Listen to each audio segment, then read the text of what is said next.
Hey, today I want to talk to you about the most important call that you can make. Without a doubt, the first call that you make to your client is often the one that's going to establish the relationship going forward. The first call, in my training, like to call it the courtesy call. And the reason being is we're going to use the words courtesy when we do the follow-up. When you call up and you're still a cold person, you don't know each other, you have two things in common. You have the weather, and you have the fact that the person signed up on a lead and went to your website. And the way we establish the sequence is a person signs up from Facebook or Google, they automatically are redirected straight to your website and they land on the page with your board's listings. So you could have thousands and thousands of listings, and the lead, let's call them, referred to it as a lead. It's always not one of those favorite words that I have in the vocabulary when we're talking. I think because I'm always a little hesitant to have that person that hears this referred to as a lead, they might not like it. But regardless, I'm talking to you, the real estate community. And when a person lands on your real estate website and they see you, they get a little freakish. Oh no, there's the realtor. But if they land on the page with all of your listings, they now have the ability to go, eureka, we found the mother lode. And that's what you want to have them experience. The way the system works with our selling tools system is that the lead gets redirected to the web page. They get sent an email immediately, and that's your logic for follow-up. They also, 15 minutes later, get sent a text message. That logic is that when you follow up, you want to introduce yourself regarding they signed up on the website to look at real estate, and you've sent them an email and a text message in case the email went to junk. And that's your logic. So if you're following up on a person and you have the logic to introduce yourself as a courtesy, you're following up to see that they've gotten the email that you sent them, they've got the text message with a search profile link in it. Now you get to introduce yourself, and it's a very simple call. It's a very easy call. After selling for 20 years and training multitudes of people on my own personal team and after the fact, after I left the business and started doing what I'm doing now, which is essentially a software company which generates lead traffic for the real estate community. I mean, amongst other industries, but we're primarily talking about real estate here. When you follow up on the real estate lead, it's a simple introduction. And my name being James, if I'm doing a physical phone call, I'm going to make sure I'm talking to them, and if their name is, let's just call them John. And if I phone up and say, hey John, is John speaking? Yes. Hi, it's James here, and I just want to follow up real quick as a courtesy. I noticed that you visited one of my real estate websites, and I wanted to be sure that you got the email that we sent you. From there, you're just simply going to wait for an answer. That answer can take anywhere of about 5 different answers. Yes, I did. That's great. No, I didn't. I didn't expect a call from a realtor. Screw off. It really doesn't matter. If they've got the email that you've sent them, you can acknowledge what it's going to do for them. They get to see all of the listings on the real estate board. Great. If they didn't get the email, well, that's why you called. You wanted to make sure, check your junk mail, because unfortunately in our world today, sometimes email does get redirected to the junk folder. You want to mark it safe because it's going to let you in the future access the search profile on your real estate website. You see, you want to have the people keep them coming back. You want to have them as much as possible coming back to your website, because this is the bonding sequence. The more they're on your website, the more you're providing value. The more value you provide, the more they are going to appreciate you. So, for example, we've all heard of MySpace, and we've all heard of Facebook, of course. Once upon a time, MySpace was the #1 social media company. Hard to believe, they were the social media choice. That was it. Facebook was a small, distant second. Well, do you know why Facebook won the day? They offered more engagement. So the more you can have your clients, customers, leads coming back to your website to use the tools on your website, the more that you have that engagement process, the more you have a chance at winning the day.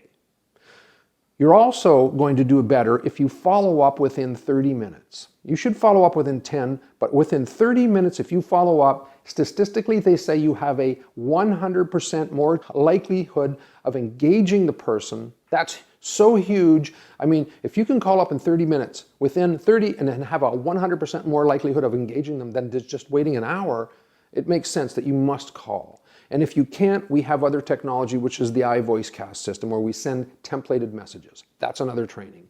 But right now what you're doing is you're following up with the people, you're following up within 30 minutes, and you have to understand that 80% of your business comes after the 6th conversation. A conversation is a two-way interaction, either email, text message, iMessage, or, of course, telephone. So what you're trying to do is engage that person, so you do not want to use all the arrows in your quiver. The first call is the courtesy call, the most important call that you can do to establish a relationship with the person. You acknowledge the email that you sent them, you make sure it didn't go to spam, and you let them know that they can see all the listings on the real estate board. Now, if they sign up through Google, they're going to have a price range that is determined and stuff like that. If they sign up on Facebook, you have another conversation to have with them. And the conversation is going to be that the area is broad and the price is broad. You can narrow down the area to be more specific to what they're looking for. All of this is done in the back end of your website. You do not want to start using your real estate board tools yet. That's an upsell later. That's what you use when you get them into the office to sign agency. In the early stages, what you want to do is have these people come into the system, use your tools on your website, because that's the bonding that's necessary to develop the relationship. They see your picture, they hear your voice, they see you should have videos on your website, videos in your email, and use voice in your text messaging. Another story. However, you're following up. Hey, it's James here. I just wanted to reach out real quick as a courtesy. I see that you visited one of our real estate websites, and I wanted to be sure that you got the email that we sent you for your search. Wait for an answer. It doesn't get any simpler than that. If they tell you to screw off, well, as I say, John, it's just a courtesy call. I just wanted to make sure you got the email. Well, I didn't expect a realtor to call. Well, as I say, John, it's just a courtesy call. I wanted to make sure that you got the email. I know some people today are afraid that if they click on it, that might infect their computer with a virus. I was at my father's funeral, believe it or not, and I was speaking to my aunt, 83 years old. As I was speaking to her, her email chimed. She looked at it and went, oh dear, I don't recognize that name. I'm not clicking on that. It could infect my phone. And I went, oh my Lord. 83-year-old lady thinks this way. So you have a natural conversation. In my sales training, I try to set you up with as many natural conversations as you can have, possibly. First call, courtesy call. Second call, courtesy call again, just to see if they're having any challenges with the technology. I don't want to use all of the arrows in my quiver, because if I know as a smart realtor, I have to follow up a half a dozen times before I hit the 80% rule. That's how many times I have to converse with somebody to be able to establish a good relationship that they are going to choose me. That's what I'm thinking of at this time. I'm thinking about them by offering them value so that I can establish the relationship so that they select me as their realtor. And this is what I taught my staff to do. When I was doing 175 deals a year, it was that simple. I don't close hard. And as a matter of fact, I don't want to even consider asking if they have a realtor. If you ask that they have a realtor, first thing they're going to do is blow you off. Savvy realtor. Savvy, consumer. What do they think when you say, oh, by the way, are you working with a realtor? I'm going to go, oh yeah, I'm working with a realtor. I can get rid of this guy. Then if you follow up later, you look like a schmarmy realtor that's willing to cut another realtor's throat. My next door neighbor, his wife died years ago, a decade ago, 2 decades ago, I can't remember now for sure, probably about a decade and a half ago. I was no longer selling real estate. He knew I was a realtor.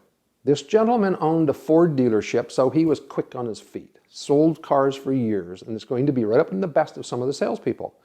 He said he was selling because he could no longer live in the home that his wife lived in. And I understood that. And I casually just asked, I said, who do you plan on using as a realtor? I was no longer selling, but he thought I might sick the wolves on him. And he rattled a name off quickly of a local realtor. And I thought, oh, I've never met her, but I think she's probably a great realtor. Left it at that. 2 months later, he listed with another person. It just goes to show you, people will blow you off. And then when you follow up, you look like the schmarmy guy who's willing to cut a throat. That doesn't do you any good. And then you have not let them use your system and get acquainted with your personality so that they will naturally select you as the realtor. Closing has its place. Do you close right away? Sometimes. Yep. If I have a person on the phone and they say, yeah, we're going to call a realtor and go look at a home tomorrow. Well, hey, I'm a realtor. Let me set it up for you. I'm closing. But that's not the way it usually works. Usually you have to establish a relationship. When you walk into a furniture store, when you walk into a car dealership, when you go in to buy an article of clothing and the salesperson approaches you, what is your pat answer? I'm just looking. I got a dozen Hugo Boss suits in my closet, and I was just looking. I have bought Lexus, Mercedes, Jaguars, everything, and I was just looking. I've furnished a dozen houses, and I was just looking. Anytime you're in a situation where you get to watch the salesperson who graciously got into your heart, study what they did. One of the best learning experiences you could ever have is a live, good salesperson who openly approached you and got you to like them. So, on to the next call. You have the frequency of listings. And this is a great way to find out when a person's moving without having to say, when do you plan on moving? If you're a hard closer, go for it. If it's working for you, go for it. I'm not saying don't do that, but most of us aren't. So if you're going to ask this person this question, geez, the listings are going to be sent out to you every day. That's just the way the system works. Now they'll send out every day, and if you don't click on the link and visit your profile for 2 days, it will stop sending and only send out once a week until you click on that email again. And when you click on that email again, it'll start sending every day. However, I should ask you this because maybe you don't want them coming to you every day, and I don't want the system to offend you that way by giving you, hitting you with too much email. So if you're moving in the next 3 months, this might be a natural thing for you to have, and that's good. It's set up, we can leave it the way it is. But if you're not moving for a long period of time, say 6 months to a year, maybe we want to adjust this so you're only getting them every week or so. That person's going to give you an answer if you played your cards right.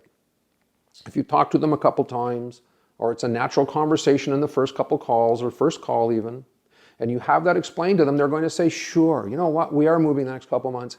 Bingo. Now, this person could say, you know what, we're not moving for another 1.5 years or 2 because that's fine. Now I don't have to waste all my time focusing on you when you're not moving for 2 years. You're still good to be in my funnel. But let's remember, the funnel is a system that we have to look at and figure out who is moving when. And when we figure out who is moving when, our business can grow logarithmically. It can just expand in the wildest ways because we can focus on the people who are going to be essential to wanting to be serviced now. This isn't being greedy or self-centered. This is just being smart with your time. We all have the same number of hours in a day. We all want to be able to make a lot of money, or we should. I mean, retirement comes faster than you think. When I got into this business, boy, I didn't imagine 20 years would go by like that, and it did. Yes, I know I only look 39 years old and all that stuff. Yeah. Anyway, so on to the next one. We also have what we have as an app called ClickDigs. ClickDigs is a home search app, and it's another added value tool for you so that you can create natural conversations.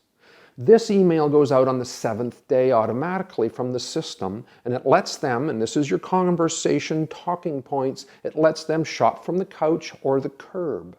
You can use it at an open house. When a person's signing in, you can suggest that they give you their phone number now so you can text them a wonderful app. That way they don't sneak in the wrong number as they're signing in. So you have this wonderful set of talking points. Courtesy call 1, courtesy call 2, the frequency of listings. You can adjust the search to match their price, area, and style. These are all great things. And don't do this on their real estate board, not yet. That's the upsell when you bring them into sign agency. Very important to understand this. When you understand this, life becomes easy because the system can then work 500 or 1,000 or thousands of people. I have agents that set up everybody on their board, and I go, why would you do that? And they say, well, because there's a few more listings on the board that you don't have on CREA or the DDF feed. And I'm, well, that's not the important thing here yet, because if they're not serious yet and you haven't built a relationship yet, you're just sending them what everybody else can send them without a conversation. I have people, personal friends, move to Collingwood, outside of Toronto, the big ski area, golf community area. They moved there 18 months ago from the time of this video. They signed up on our agent's website, and 18 months have gone by and that person has never called them. That blows me away. The agents now, they've signed up, they're in the business, they're working the system, and they kind of giggle at this, that they've never been approached by this realtor. So what I do for people who are not going to take the time to phone physically or have a team caller phone, you set up the voice cast system. And we have this wonderful text messaging voice system that you can create the perfect template for follow-up. Why do you want to do that? Well, because sometimes you don't want to talk to people. Sometimes I'm on the couch, I'm burned out, I need an hour's sleep because my next appointment is when. Sometimes I'm just, you know what I mean, it's Friday, I'm out with my friends and I'm at a backyard barbecue and I don't want to leave for a half hour to get on the phone. I know the 30-minute rule, so I text them this great voice message.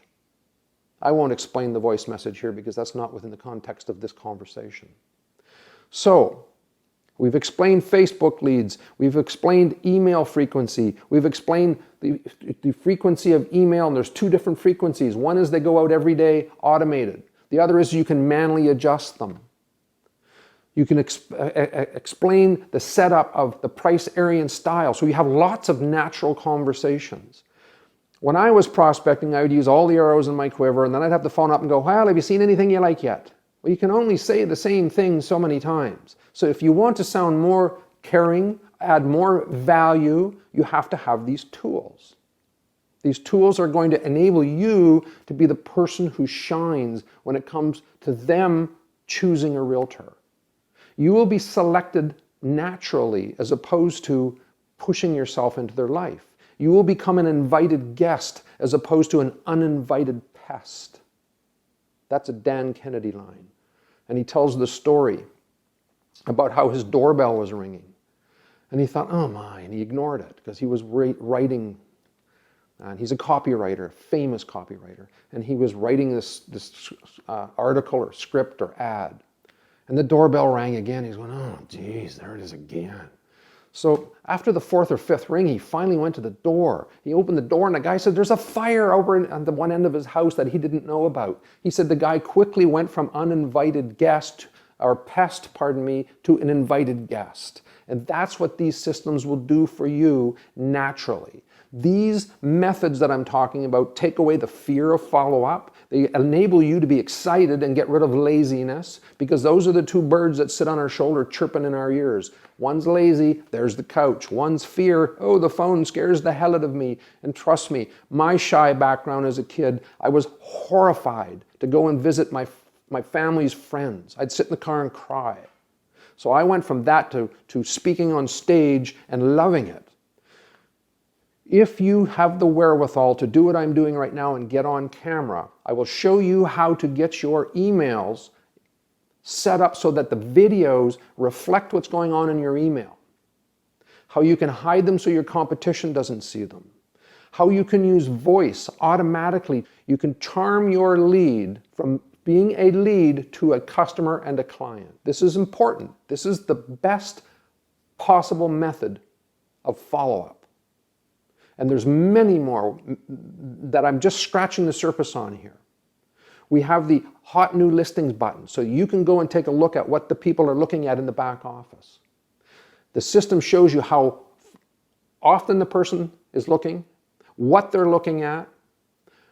If a person disappears for 3 or 4 months and comes back again, boom, they jump on the top of a list. So you have these methods of being able to speak and see and spot people. Now, you can hit the hot new listings button and send them something that's close to what they're looking for and use that as a method of follow-up to have a discussion about that particular listing by asking if that's something that they would like them to do, to keep an eye on them for future properties that might match what they're looking at. Now, somewhere in all of this, I use what I call the Fairweather Script as a closing mechanism. And the closing strategy is very simple. You see, almost every day we speak about the weather. This week I've complained about the heat. And that's kind of a funny thing, being, of course, Canadian, that we complain about the heat once in a while. My Mexican friends, because I spend the winters in Mexico, they ask me why I'd want to go back to such a chilly country. And they don't get that sometimes, yeah, we do hit 35 and 40 degrees Celsius here, which is, of course, uncomfortably hot. Well, I use what I call the Fairweather Script as a means of being able to find out how serious you are if I need to use that one. And if you have a list in front of you, a list of all of the things that you can talk about, then you can check them off as you are speaking with this person and keep very good notes. And the Fairweather Script is beautiful. You look outside at the weather, or you know that the weather is going to be great on a specific day like the weekend, or it's going to be a snowstorm or a blizzard, or I don't care if there's a tornado. It looks like the weather is going to be great this weekend. Perhaps you might like to get out and see a few homes. And if you spend a little time bonding and adding value to your prospective customer, client, if you spent a little bit of time adding value and building that relationship with them, they're going to tell you probably something that resembles the truth. Because remember, it's okay to lie to salespeople. We almost all do it naturally. I always joke that it's okay to lie to salespeople or your ex-spouse. That's what people say. Anyway, just being funny with that one. Don't take me too serious. We don't want to be liars. We never should. I think if people go into this business and they start thinking that they can lie, they open up a whole different can of worms. I remember when I was a kid, my mother used to say, you know what I mean, you don't want to tell a lie because it becomes too hard to keep track of them. Well, one day I was in a restaurant. My wife and I went into a sushi restaurant, and there were two realtors sitting there, and they recognized me and invited us to sit with them. And we got onto the topic of lying. Now, I'm segueing here, and I didn't plan on this being in this part of the video, but it's very important.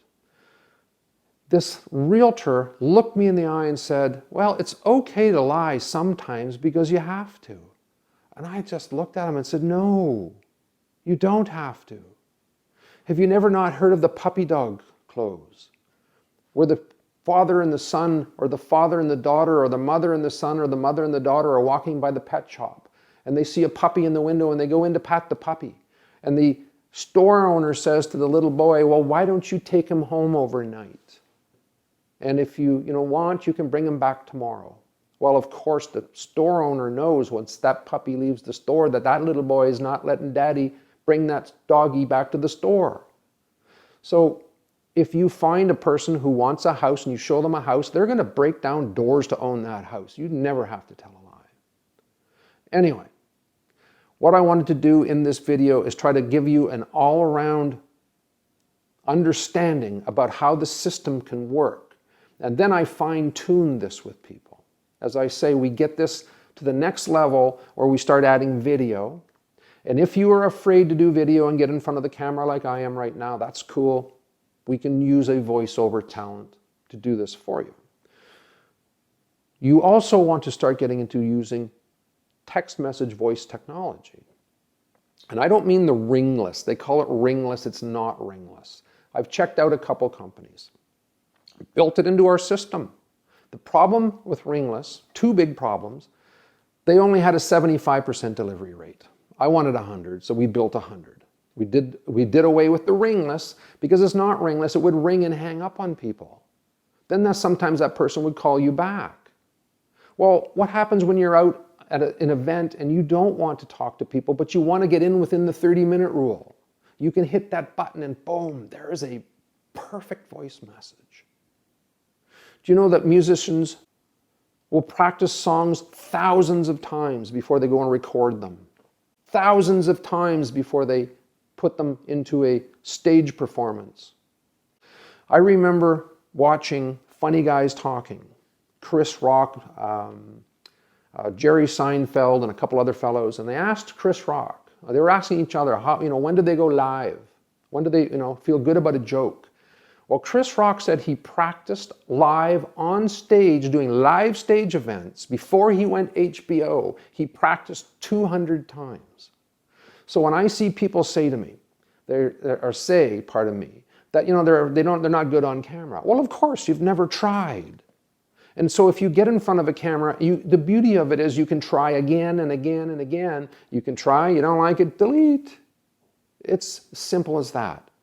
So to expand your business, to leverage yourself, when you do these types of things, you can get thousands of people. You see, not only do you get thousands of people watching, you get to change the narrative of what people think about you. You see, branding is a very interesting concept that is very, very, very misunderstood. People think branding, well, I got to get a fancy little logo for my business card and my picture and my suit and my hat and my colors and all of this stuff. That's part of your brand. But you have a brand whether you want one or not. Your brand is whatever people think about you.